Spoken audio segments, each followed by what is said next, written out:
You're listening to the Corbett Report. Basically, there are 4 elements that I have to receive information regarding. South of this address, you'll check on that. 179, that's affirmative. We deserve. Marks the worst U.S. terrorist attack in history, the bombing of the Alfred P. Murrah building in downtown Oklahoma City. The explosion shook central Oklahoma, killed nearly 170 people and injured more than 400 others. Someone had detonated a Ryder truck filled with explosives outside the building. The only suspect actually charged in the bombing so far is Timothy McVeigh. Timothy McVeigh. Timothy McVeigh. Timothy McVeigh. Timothy McVeigh, the Oklahoma City bomber, the face of American terrorism, the face of evil. On the morning of April 19th, 1995, the Alfred P. Murrah building was torn apart by explosions, killing 168. Office workers, passers-by, children in the building's daycare center.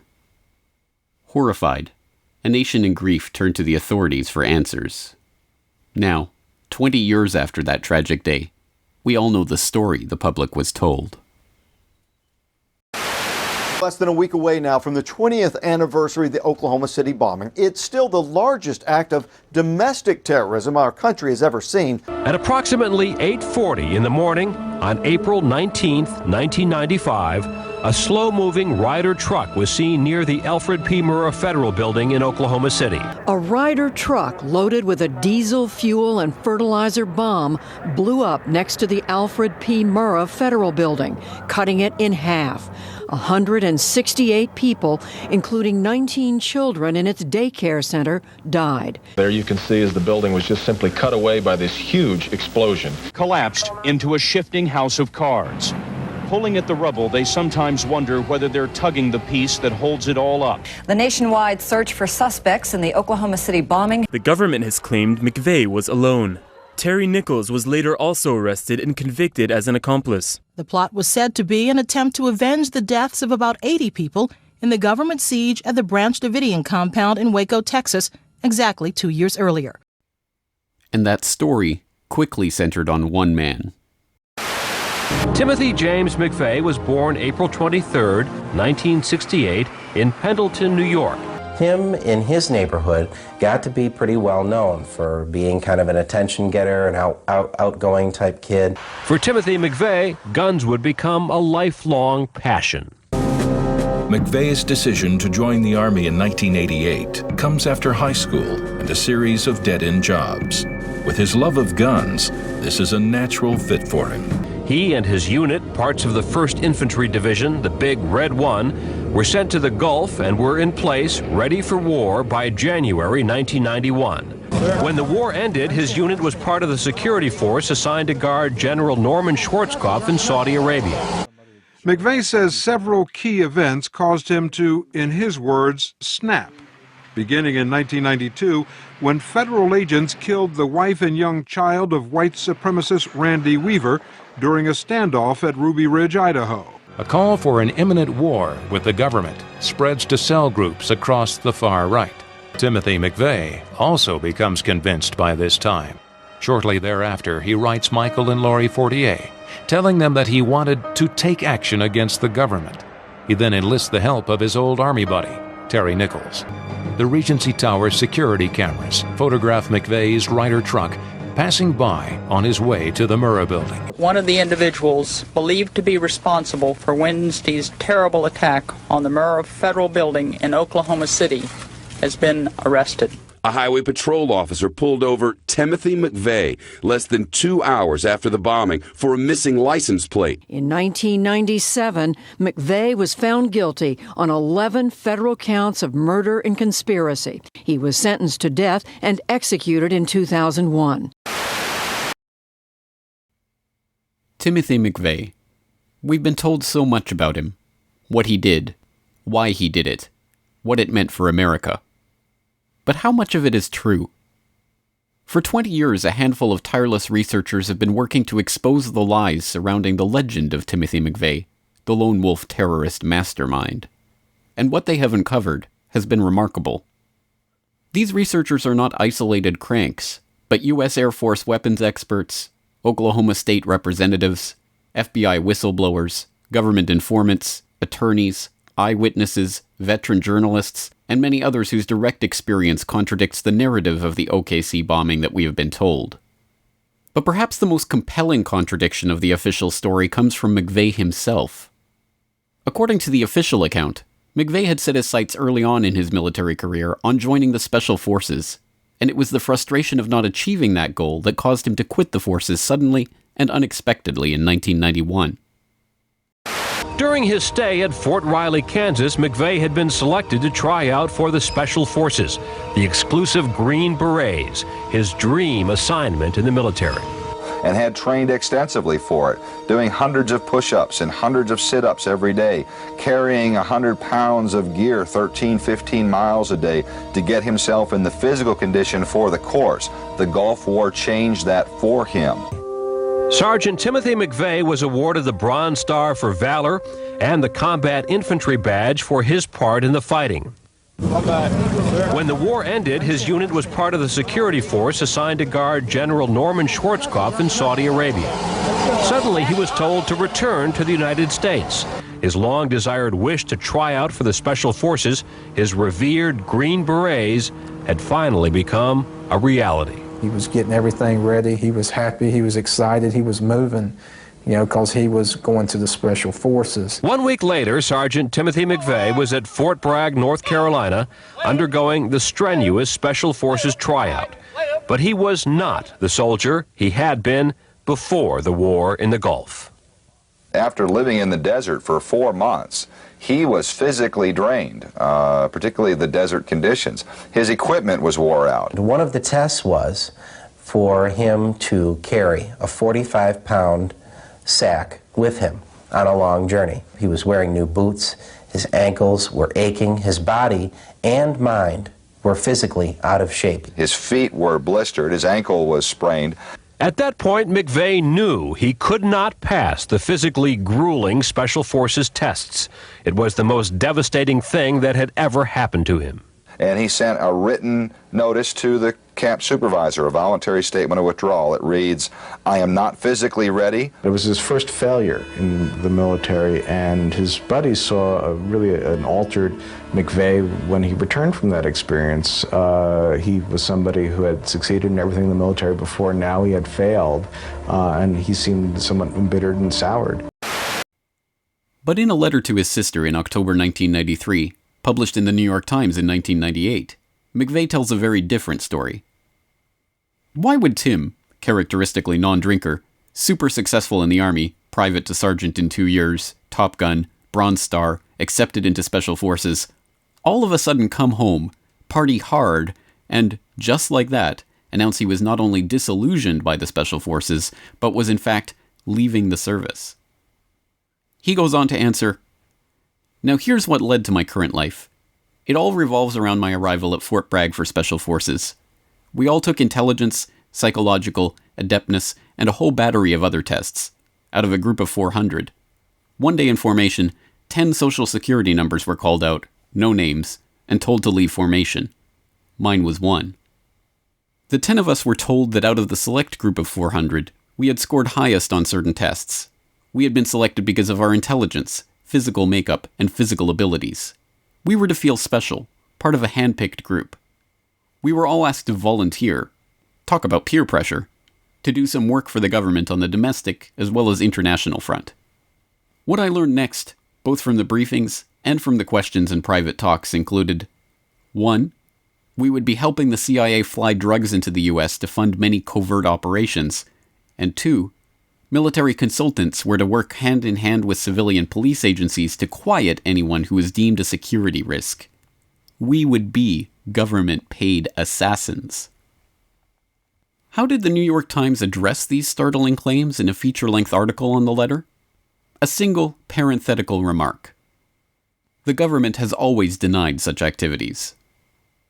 This is a remarkable claim, to be sure, but the question should not be whether or not this version of events has always been denied in an unattributed way by an unidentified representative of an unidentified government agency, but whether or not there are facts to back up the claim. So what evidence can we find in the public record that would shed light on the question of whether or not McVeigh was, in fact, still in the military at the time he wrote the letter? And, if such information exists, how does it change the story of the Oklahoma City bombing? Firstly, it makes sense to ask whether or not such a claim is even possible. Does the military engage such task forces of undercover operatives to carry out off-the-record missions? The answer to that question is yes. That answer comes from a number of sources, including Colonel L. Fletcher Prouty.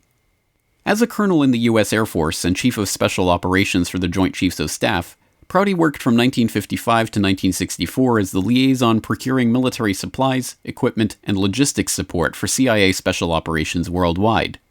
In his 1973 tell-all, The Secret Team, Prouty discussed the inner workings of America's intelligence community, noting, "Sheep-dipped is an intricate Army-devised process by which a man who is in the service as a full-career soldier or officer agrees to go through all the legal and official motions of resigning from the service.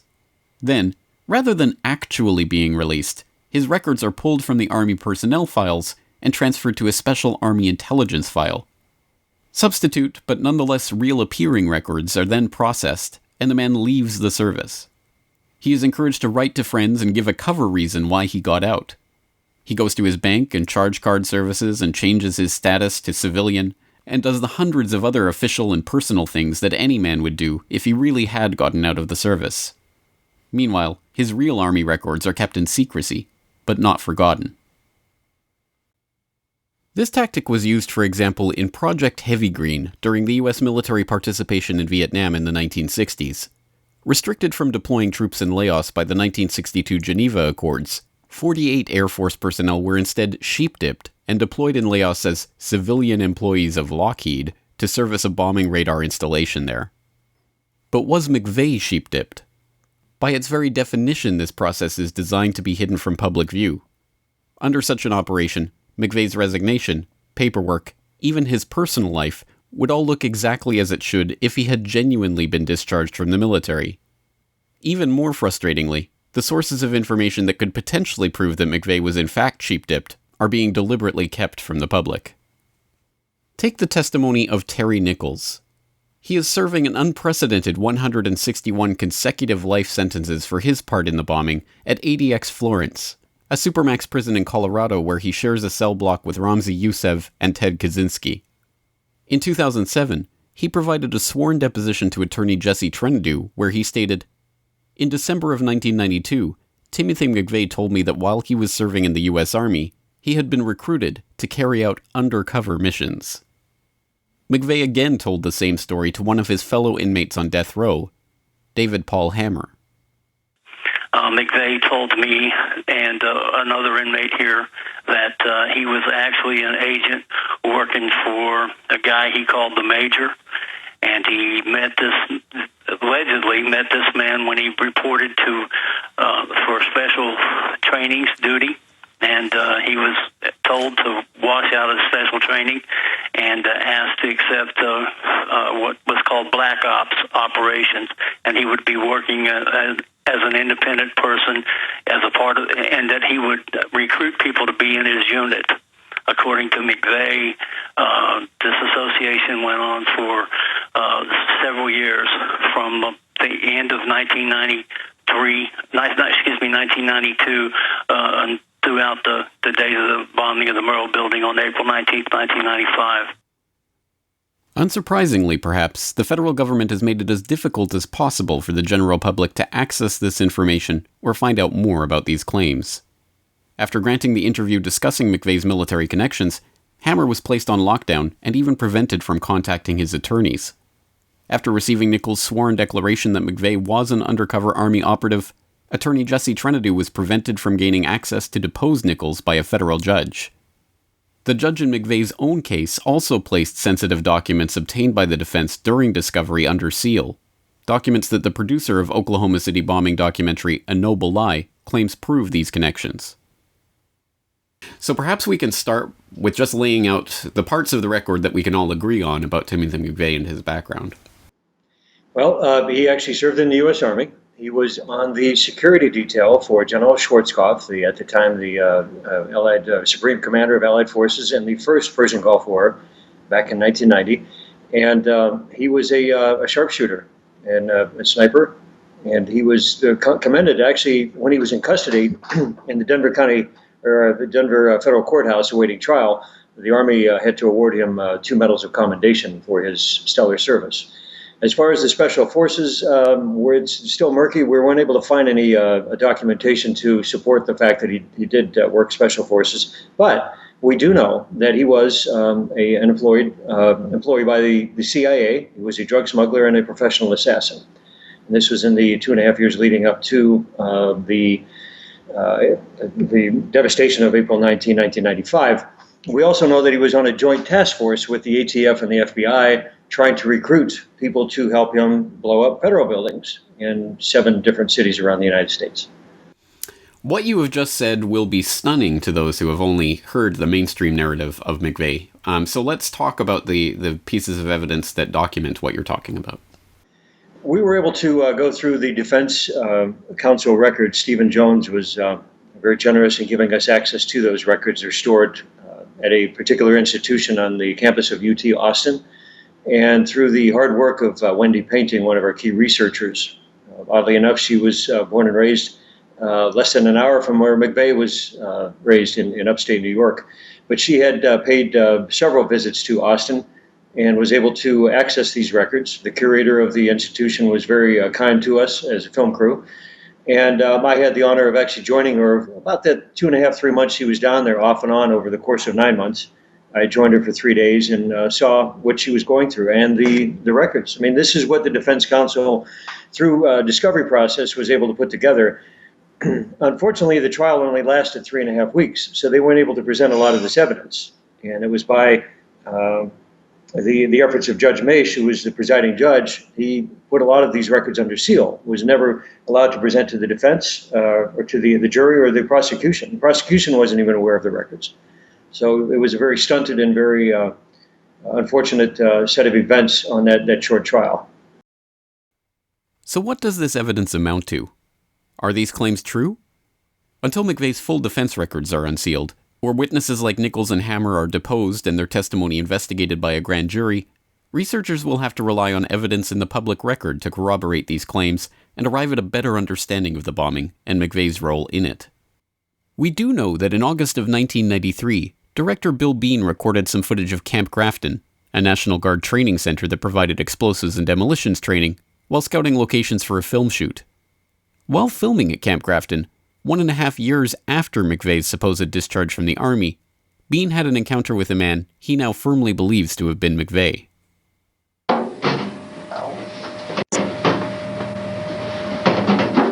So what's your job? What was that? What's your job? I'm a parts clerk. Oh, you just parking this one, huh? Yeah, basically. Hi, my name is Bill Bean. I work in the film industry. On August 3rd, 1993, I was at Camp Grafton, North Dakota. Camp Grafton is a military training academy for the United States Army, the Army Reserve, and the National Guard. The reason I was there was to scout locations for a film project I was working on. I was given a tour of the base. It's designated by Colonel Dahl. We were by the motor pool, and there were a large group of tanks that were parked there. I saw 2 soldiers parking an armored vehicle. I asked the billeting director if I could go over and interview the soldiers. So I walked over to the armored vehicle. It had a porthole in the back. I entered inside. The soldier who had been driving the vehicle was closing a hatch in the front. When he turned around, he looked at me and he froze. I had my video camera running, and I said to him, "What's your job?" And he looked at me and he said, "What?" I said, "What's your job?" He says, "I'm nobody, I'm just a parts clerk." On August 3rd, 1993 is when I videotaped and interviewed Timothy McVeigh a 1.5 years after he was supposedly out of the military completely.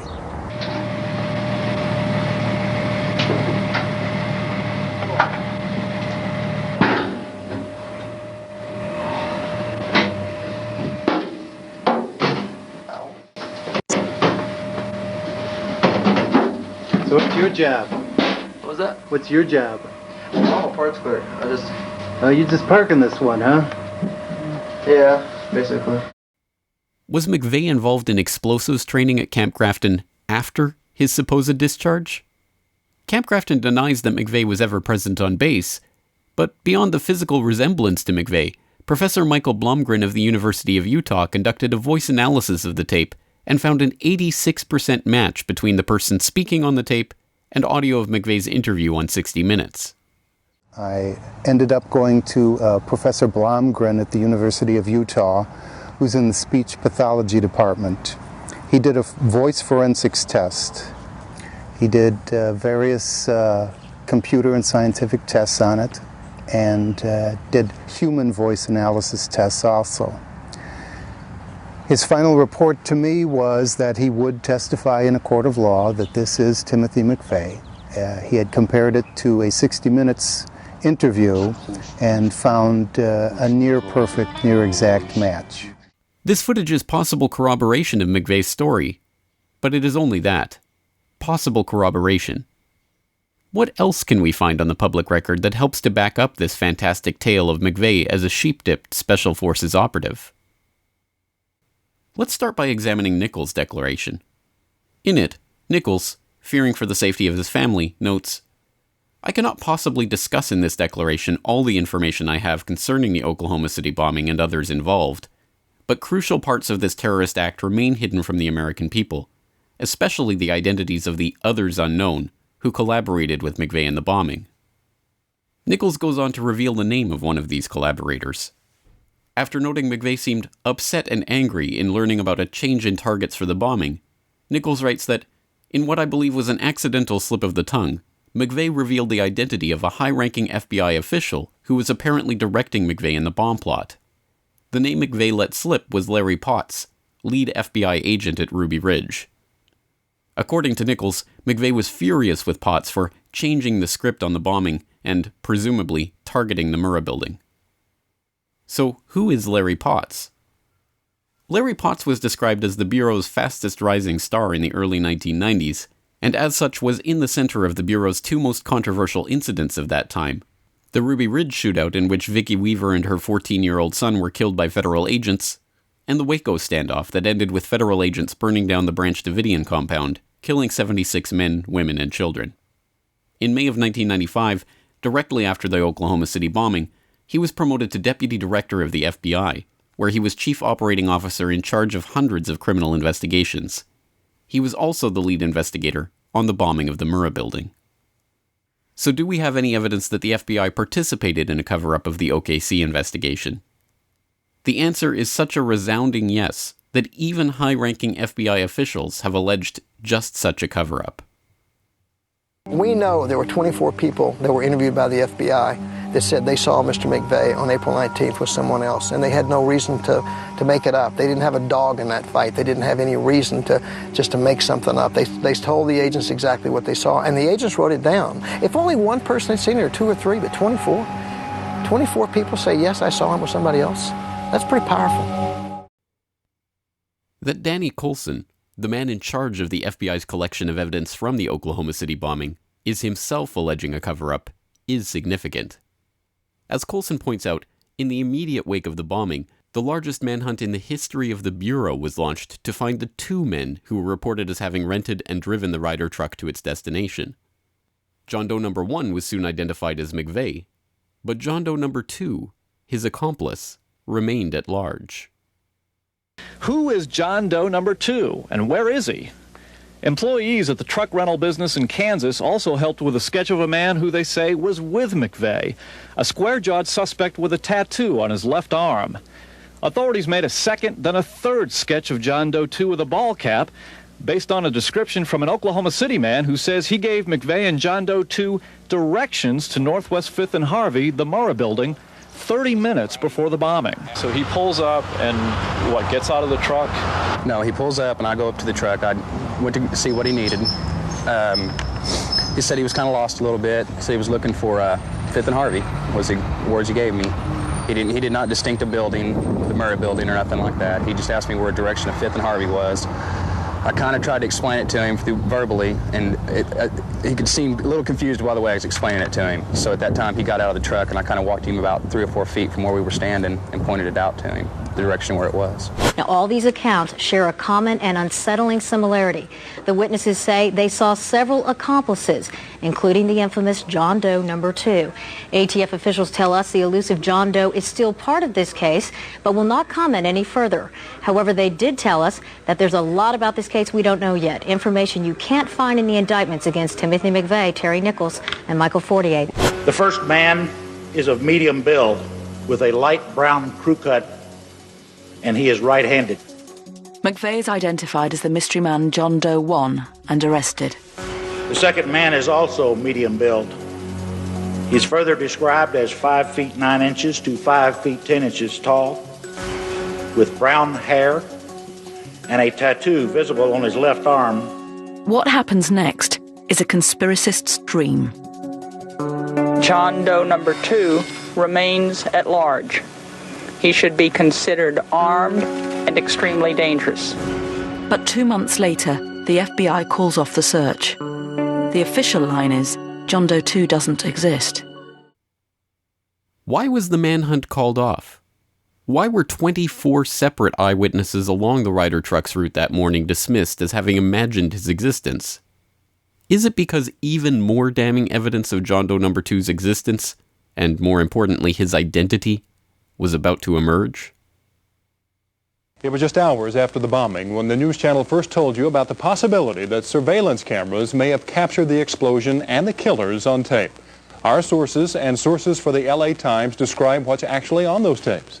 The information shows some huge surprises, the biggest that it may have been John Doe number 2, not Timothy McVeigh, who detonated the bomb. Brad Edwards has the latest on the investigation in this exclusive News Channel report. Our new information comes directly from a source that has seen parts of those surveillance tapes. It also comes from reports now in the Los Angeles Times. But perhaps the biggest surprise is contained in the News Channel's own information.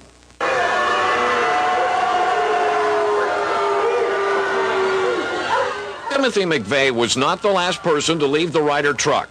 In fact, another man sat inside the cab of the truck after McVeigh got out. We believe that man is John Doe number 2, a man who, for all we know, is still on the loose, leaving open a vital question.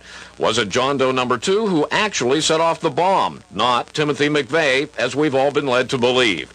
News Channel 4 has for weeks been demanding copies of the surveillance tapes from the FBI. The federal government so far is dragging its feet. But many people in the investigation have seen the tapes, and now so has a source willing to describe to the News Channel what the tapes show. The LA Times report shows there was a surveillance camera near the corner of 5th and Harvey and another near the corner of 5th and Robinson. Federal investigators recreated the time sequence leading up to the bombing by matching the video and still photos from the surveillance cameras. Since we can't show you the tape ourselves, we're reenacting what our source says he saw on those tapes. As witnesses told the News Channel before, the tapes show the Ryder truck parked in front of the Murrah building where we now know the blast went off. As witnesses also told us, the tape showed 2 men sitting inside the Ryder truck. A man strongly resembling Timothy McVeigh gets out of the driver's side, steps down. He then appears to have dropped something on the step up into the truck. He bends down and appears to pick something up off the step. Then he turns and walks directly across 5th Street toward the Journal Record building. All this time, John Doe number 2 is still inside the Ryder truck's cab, sitting on the passenger side. Time passes. The surveillance tape is time-lapse photography. Without knowing exactly the time interval between shots, our source can't be sure how long John Doe number 2 sat in that cab. What was he doing all that time? Then the tape shows John Doe number 2 getting out of the passenger side of the Ryder truck. Again, the tape shows that a bombing witness accurately described what happened next to News Channel 4. I was standing in the building, and I looked out the window, and I seen the Ryder's truck, and I seen the man get out of the Ryder's truck. The tape shows John Doe number 2 getting out, shutting the passenger side door. He steps toward the front of the truck and is momentarily out of the frame of the surveillance camera. But shortly, he appears back in frame, walking toward the rear of the truck, still on the sidewalk in front of the Murrah building. Again, he turns east toward the front of the truck, looking toward the street. John Doe number 2 then walks diagonally across 5th Street toward the east, as if heading toward the YMCA or the intersection of 5th and Robinson. He again leaves the frame of the camera. Another camera shooting from another angle clearly shows the actual explosion that destroyed the federal building and killed 169 people. In any normal trial, the footage of the defendant at the scene of the crime with the alleged murder weapon would be the centerpiece of the prosecution. But this was no ordinary trial. Not only did the FBI never produce the surveillance footage in court, they never released it at all. Despite multiple sworn affidavits showing that the tapes exist, that they show John Doe number 2, and that the cameras were removed from the scene by the FBI on the day of the bombing, they have still never been shown to the public. After a years-long court case that continues to this very day, the FBI claim that they have searched their records for the tape, but they just can't find it. So why is the FBI so concerned about keeping this footage from the public? It shows two things which could completely change our understanding of what happened on April 19, 1995. The first is the possibility that the Ryder truck bomb was not the only bomb at the Murrah building that day. The first bomb that was in the federal building did go off. It did the damage that you see right there. The second explosive was found and diffused. The third explosive that was found, and they are working on right now as we speak, I understand, both the second and third explosives, if you can imagine this, were larger than the first. That they have found a second explosive device of some kind inside this building. Justice Department is reporting that a second explosive device has been found. One device was deactivated. Apparently there's another device. That in fact 2 different explosive devices were found in addition to the one that went off. A second bomb was found on the east side of that building. A bomb squad is on the scene. The medical teams downtown are unable to get into the wreckage to retrieve more of the injured because of the presence of other bombs in the area. Well, I just took a look down the street at the Murrah building again. I see another bomb truck going, so apparently they're going to try to get out that third bomb that's been talked about.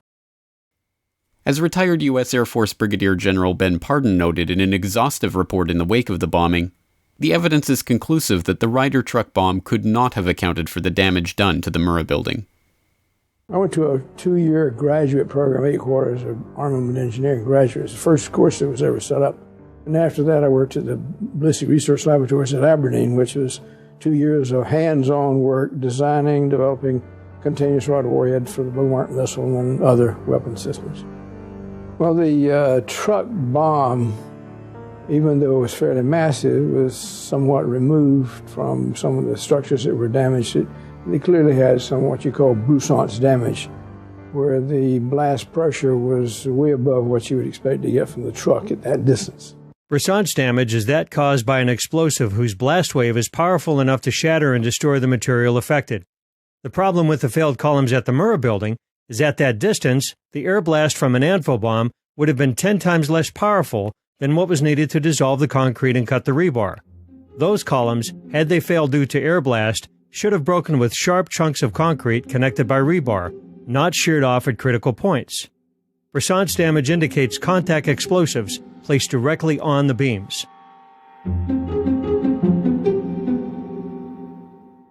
Even more perplexing is the total collapse of column B3, which caused the floors on the east side to pancake onto one another. The building was gutted to within feet of the other side. Column B4, closer to the truck bomb, is completely intact. Yet we are supposed to believe that a blast wave traveled through B4, leaving the sheetrock almost untouched, and completely destroyed the column farther away. And most of the front columns were destroyed when the supporting header beam failed, but the cause of failure, supposedly being air blast, should have thrown it into the building. Instead, it fell straight down and rolled towards the crater. General Parton's report was conclusive. The Murrah Federal Building was not destroyed by one sole truck bomb. The major factor in its destruction appears to have been detonation of explosives carefully placed at 4 critical junctures on supporting columns within the building. Many independent experts concurred with the Parton report. Sam Cohen, inventor of the neutron bomb, issued this statement. I believe that the demolition charges in the building that were placed inside at certain key concrete columns did the primary damage to the Murrah Federal Building. It would have been absolutely impossible and against the laws of nature for a truck full of fertilizer and oil, no matter how much was used, to bring the building down. The FBI put all their weight behind the lone bomber theory and tailored the evidence to fit that scenario. Dr. Frederick Whitehurst, a supervisor at the FBI crime lab, turned whistleblower over the Bureau's handling of the evidence in the Oklahoma City bombing. Released a report today condemning the FBI crime lab for mishandling evidence and for slanting its analysis. The report is expected to specifically criticize the lab's handling of the Oklahoma City and World Trade Center bombing cases. It was the allegations of FBI whistleblower Frederick Whitehurst that sparked that investigation.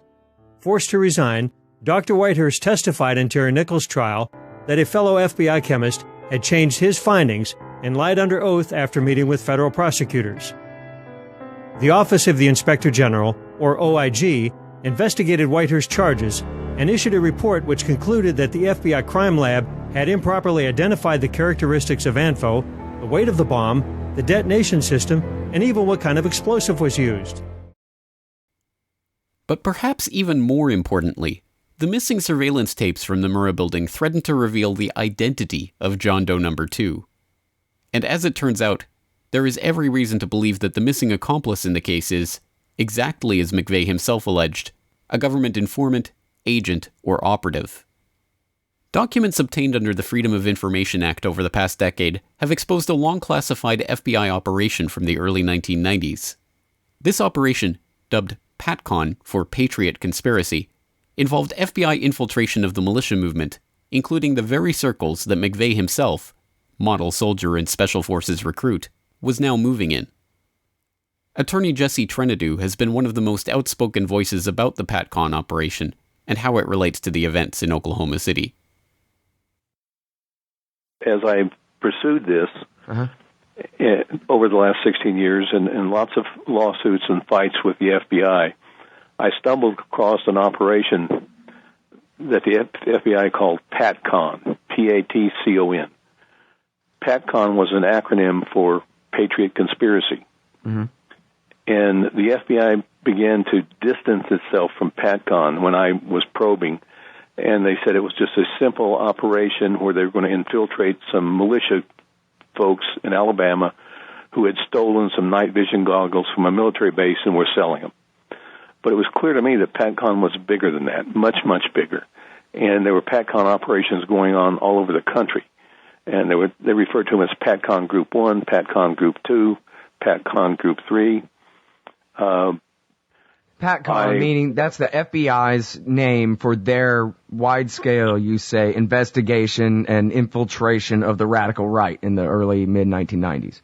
And it apparently went throughout the 90s because here last summer I received a phone call from a fellow who said, I've been seeing what's been posted on the Internet from your FOIA lawsuits with the FBI. And he said, you have all the pieces, but you just haven't put them together.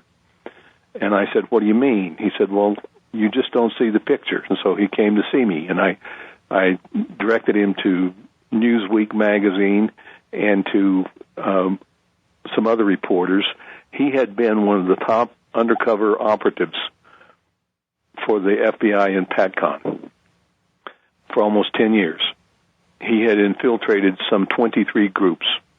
He started out believing it was the right thing. He wasn't, so many of these informants are people who are caught in the act of committing a crime and are forced to go undercover for the FBI.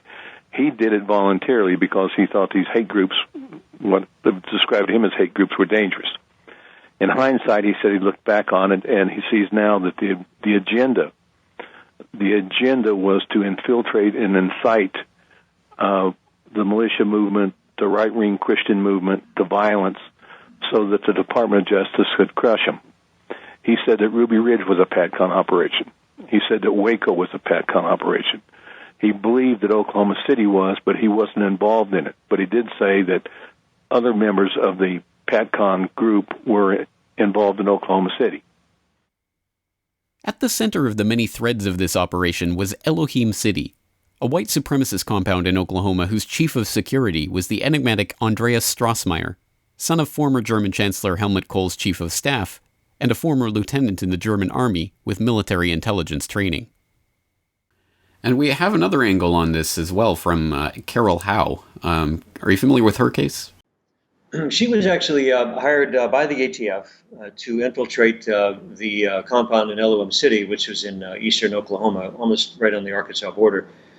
And they gave her ordnance, they gave her pipe bomb material, everything to just find out if the people within Elohim City were, capable of actually doing something, such as the Oklahoma City bombing.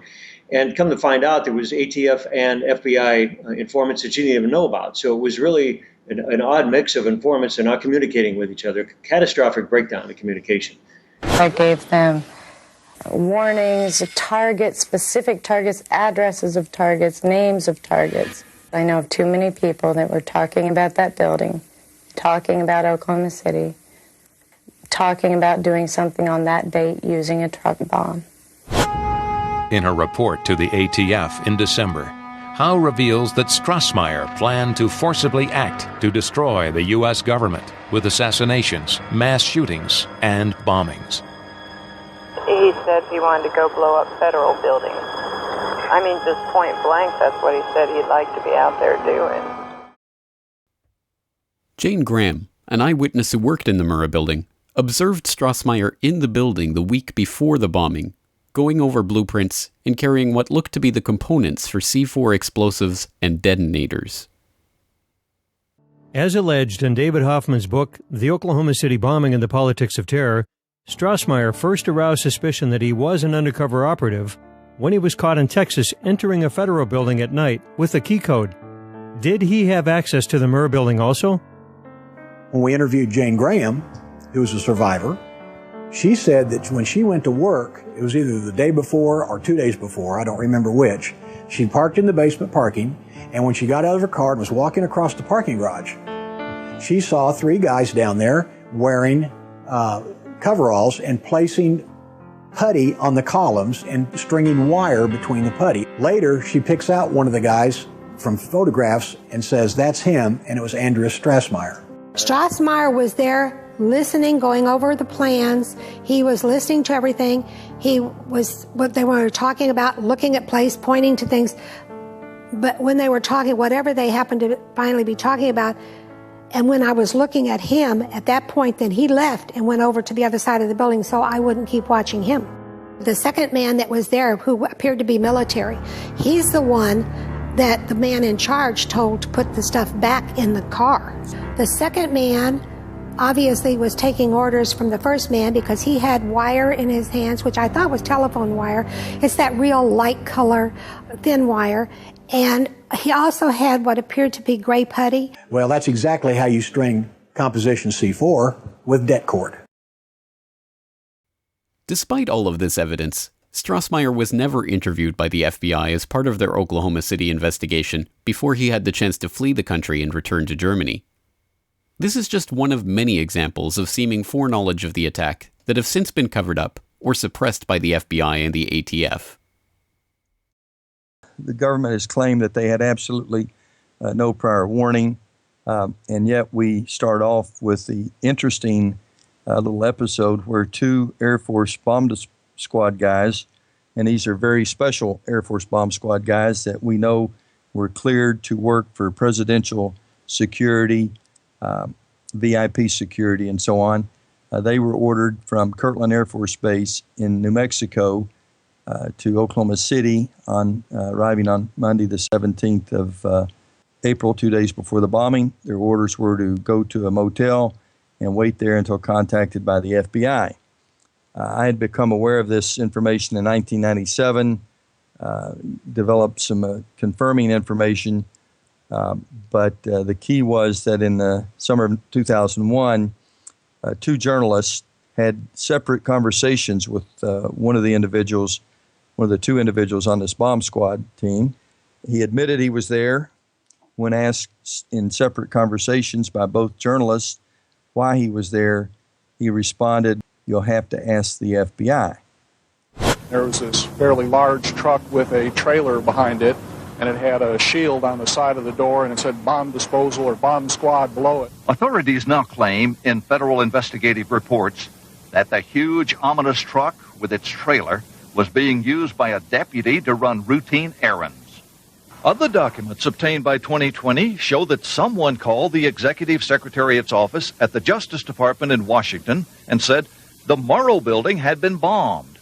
But this was 24 minutes before the blast. No action was apparently taken. Yet another witness, a rescue worker, says after she talked with an agent at the bombing scene, she also suspected the ATF was warned and agents stayed away from their office that morning. I asked him if his office was in the building, and he said yes, and I asked if there were any ATF agents that were still in the building, and he said no, we weren't here. Witness number one approached an ATF agent nearby. He claims he asked the agent what had happened, and witness number one says this is what the agent told him. He started getting a little bit nervous. He tried reaching somebody on a two-way radio. Couldn't get anybody, and I told him I wanted an answer right then. He said they were in debriefing. None of the agents had been in there. They had been tipped by their pagers not to come into work that day. Plain as day out of his mouth. They were tipped. Why wasn't anybody else? Any one of these indications of foreknowledge of the blast would be incredible enough. Taken together, they provide corroboration of the thesis that the government in fact had informants in the plot and were allowing it to go ahead.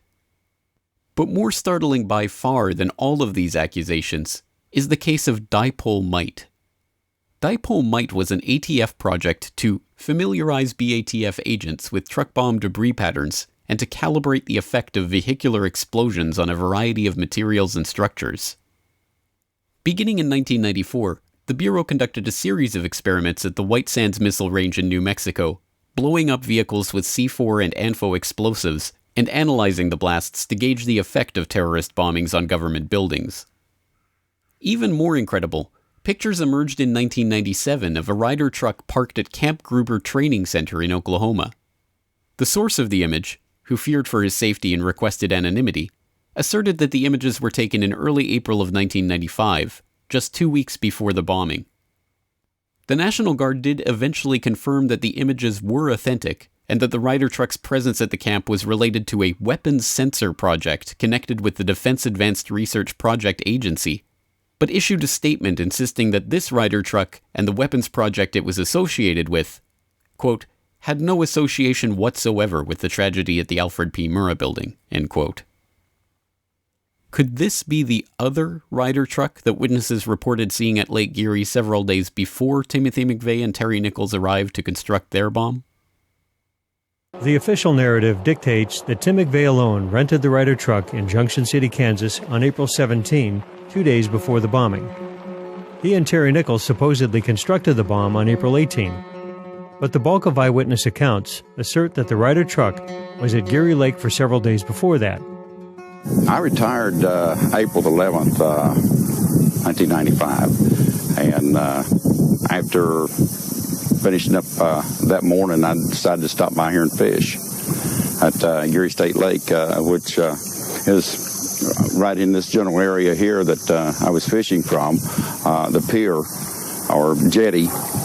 And I stayed here most of the afternoon fishing, of course, with no luck.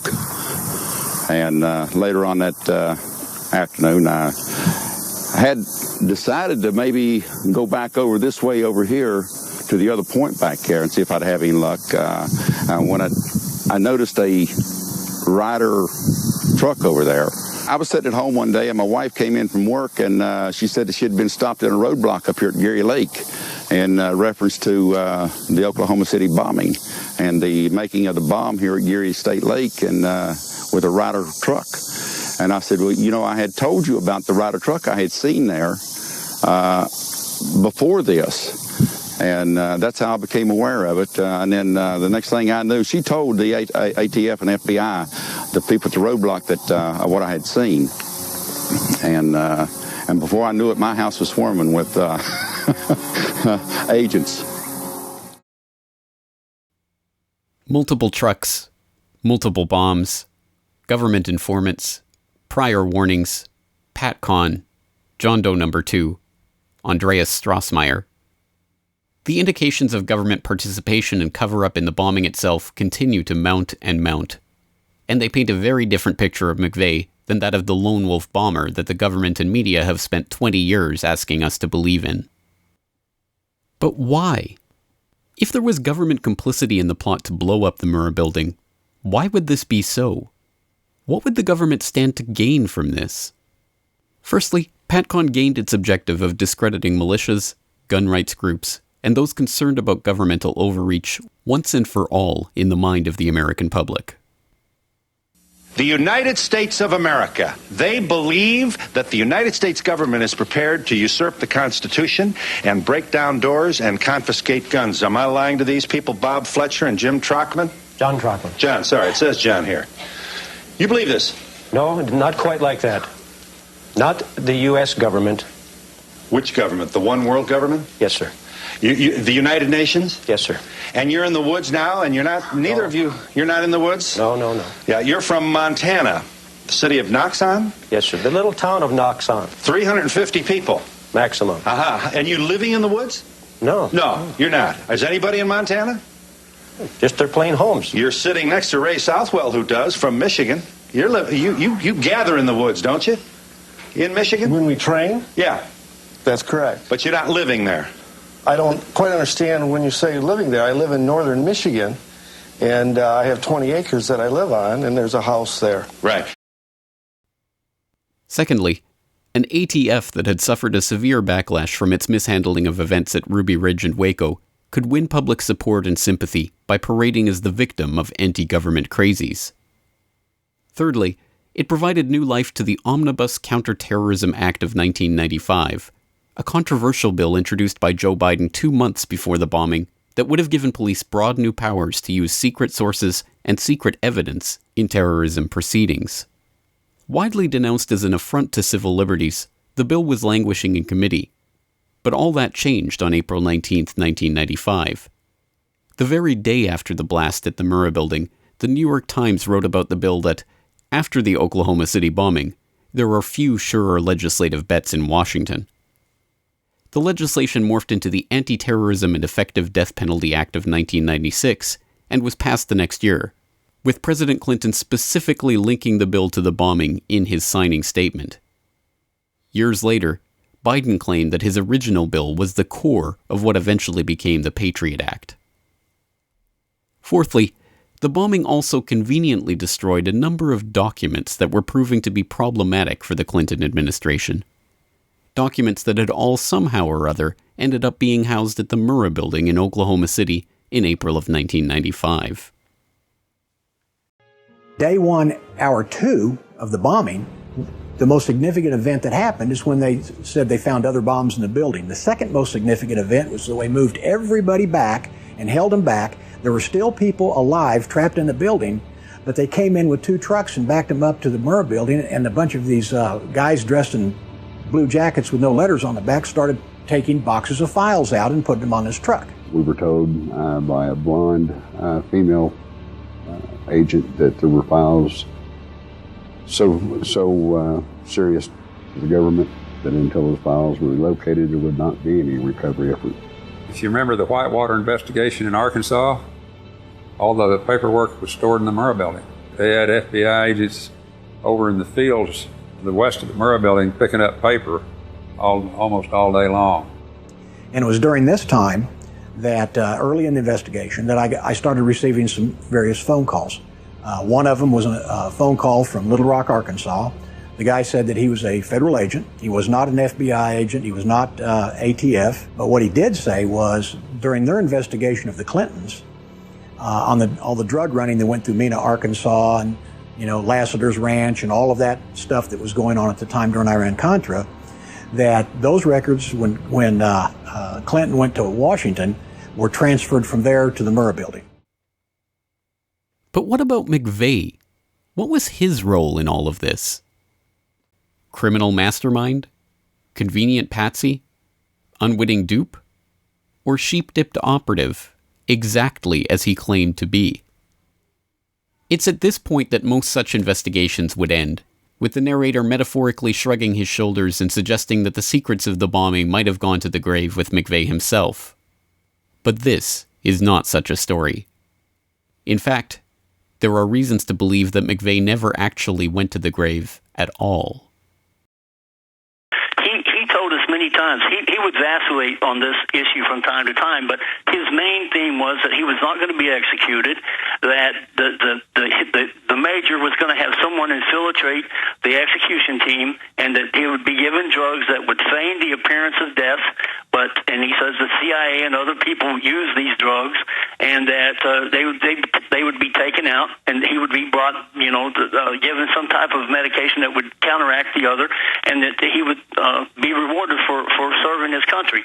And it sounds a little bit far-fetched, but I mean, I've talked to several people who witnessed the execution, including Janie Coverdale, and she doesn't know one way or another whether Tim was executed. He was covered up from toe to neck, and he couldn't see any type of IV lines or anything running into his veins.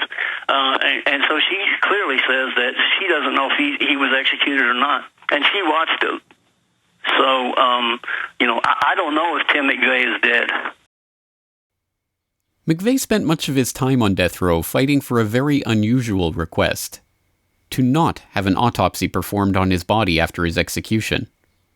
Autopsies are standard procedures after federal executions and would have been performed on McVeigh, but his request was granted and no autopsy was ever performed. During the execution itself, one of the eyewitnesses, Susan Carlson of WLSAM radio, reported McVeigh, quote, appeared to be still breathing, or what appeared to be shallow breathing, even after being pronounced dead, and his eyes remained open, end quote. After the execution, prison officials admitted to using a decoy to throw the public off the trail of McVeigh, who was ostensibly transported to a local funeral home and cremated before his ashes were turned over to his attorneys.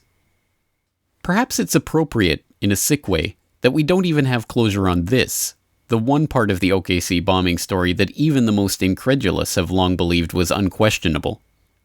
After all, the only constant in the case is that at every turn, the government has lied about what they know, withheld evidence, and otherwise kept the public in the dark about what really happened that day.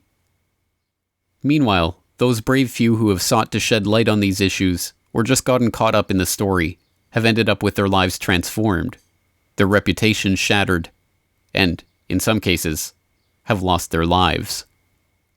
All in maintenance of this mystery. Anti-government extremist. Is one man. Timothy McVeigh. Timothy McVeigh. McVeigh. Timothy McVeigh. Timothy McVeigh. Timothy McVeigh. McVeigh. Timothy McVeigh. McVeigh. Timothy McVeigh. Timothy McVeigh, at one time a sergeant in the McVeigh. United States Army. Timothy McVeigh. A large portion of that building has collapsed and fallen away from the rest of the building. At the moment,